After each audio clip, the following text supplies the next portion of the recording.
शाखों से टूट जाए वो पत्ते नहीं है हम, शाखों से टूट जाए वो पत्ते नहीं है हम, आंधी से कोई कह दे कि औकात में रहे। इसी के साथ अस्सलाम वालेकुम रहमतुल्लाहि। इकोनॉमिक कंडीशन कगार पर है, लेकिन इनके अयाशों में कोई कमी नहीं है। बहुत हो चुकी भारत के खर्चे पर विदेश यात्राएं, टैक्स पेयर के खर्चे पर विदेश यात्राएं। अरे आपका क्या है? आप तो कहते हैं कि मैं फकीर हूं, झोला लेकर चला जाऊंगा। अन्य हिंदुस्तानियों का क्या होगा? वो कहां जाएंगे? एक वक्त था जब हम डरते थे बेईमानों से, जालिमों से, गद्दारों से। हिफाजत की क्या उम्मीद करें उन हुक्मरानों से जब अपना घर लुट रहा है अपने ही चौकीदारों से। सुन लो ए फैसिस्ट ताकतें, तुम ये नफरत की सियासत फैलाने में कभी भी कामयाब नहीं होगे। तुम कितनी भी कोशिश कर लो, हम लोग तुम्हें इस मकसद में कभी कामयाब होने नहीं देंगे।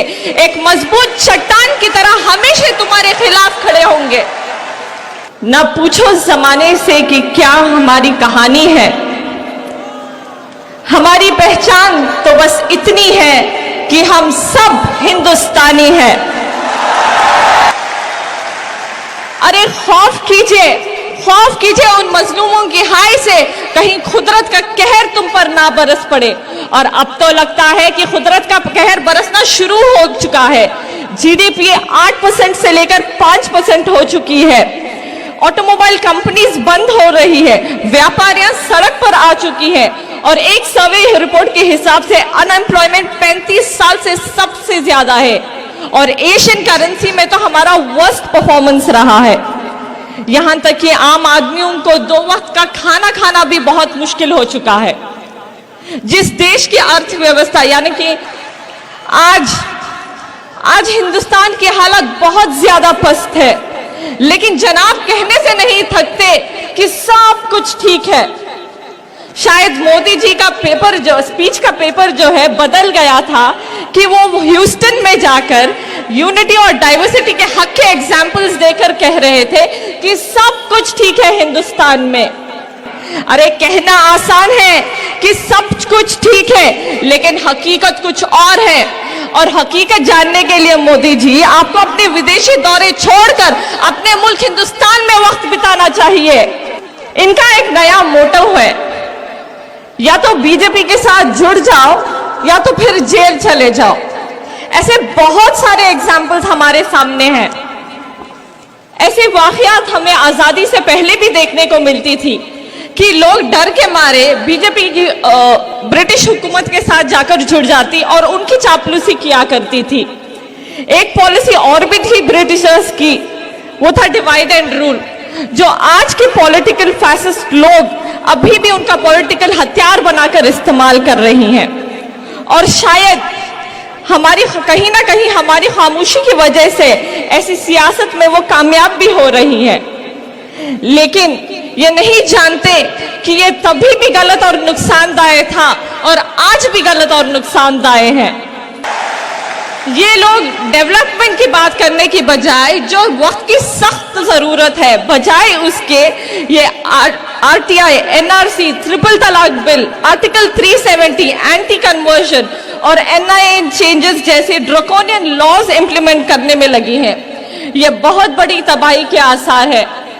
मैं हमारी हिंदुस्तान की आवाम से कहना चाहती हूं कि अपनी आंखें खोले और इस पस मंजर से बाहर निकले। वक्त आए तो हालात के साथ लड़ना भी सीखे। बदल जाओ वक्त के साथ या फिर वक्त बदलना सीखो। बदल जाओ वक्त के साथ या फिर वक्त बदलना सीखो। मजबूरियों को मत कोसो, हर हाल में चलना सीखो। हिंदुस्तान बना है कश्मीर से लेकर कन्याकुमारी तक, गुजरात से लेकर अरुणाचल तक, हिंदी से लेकर मलयालम तक और गुजराती से लेकर बंगाली तक। ये हिंद की खासियत है कि ये जुड़ा हुआ है। ये गंगा जमुना की तहजीब है, इसे तोड़ने की कोशिश मत करो। सारी दुनिया पर नजर घुमा के देख लो, यूनिटी और डाइवर्सिटी में यूनिटी की इससे बेहतरीन मिसाल तुम्हें तुम्हें कहीं नहीं मिलेगी। सिर्फ अपने पॉलिटिकल फायदे के लिए एक दूसरे को दुश्मन मत बनाओ।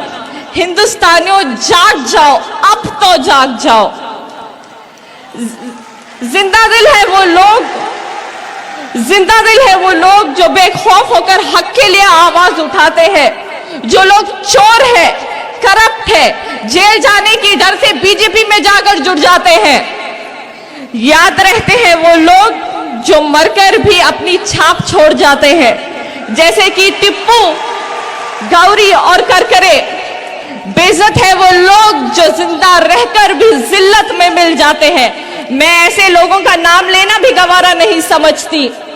ऐसे सूरत हाल में मैं सलाम करना चाहती हूं पॉपुलर फ्रंट ऑफ इंडिया का, जो डेमोक्रेसी और सेक्युलरिज्म का झंडा पकड़कर आज भी हक के लिए डट कर खड़ा है।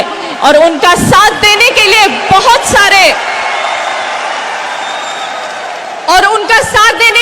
बहुत सारे हक परस्त लोग और ऑर्गेनाइजेशन इस स्टेज पर भी मौजूद है। हिंदुस्तान वीर योद्धा की टोली के नाम से जाना जाता था, टीपू सुल्तान, भगत सिंह, झांसी की रानी। लेकिन हिंदुस्तान आज भगोड़े, रेपिस्ट, फैसिस्ट, लिंचिंग करने वालों के नाम से जाना जा रहा है। सोने की चिड़िया आज मजलूमों का पिंजरा बन रहा है। ऐसे बहुत से ड्रकोनियन लॉज उन्होंने हाल ही में लागू किए हैं। उनमें से एक है जिसे वो कहते हैं मुस्लिम वुमेन बिल। इस मुस्लिम वुमेन बिल के तहत उन्होंने ट्रिपल तलाक बिल को लागू कर दिया। उन्होंने हमारी बुनियादी हुकूक के अंदर मुदाखिलत की है, जिससे कोई भी मुसलमान खवातीन को इस बिल के तहत इंसाफ या कोई भी फायदा नहीं होगा, सिर्फ और सिर्फ नुकसान होगा।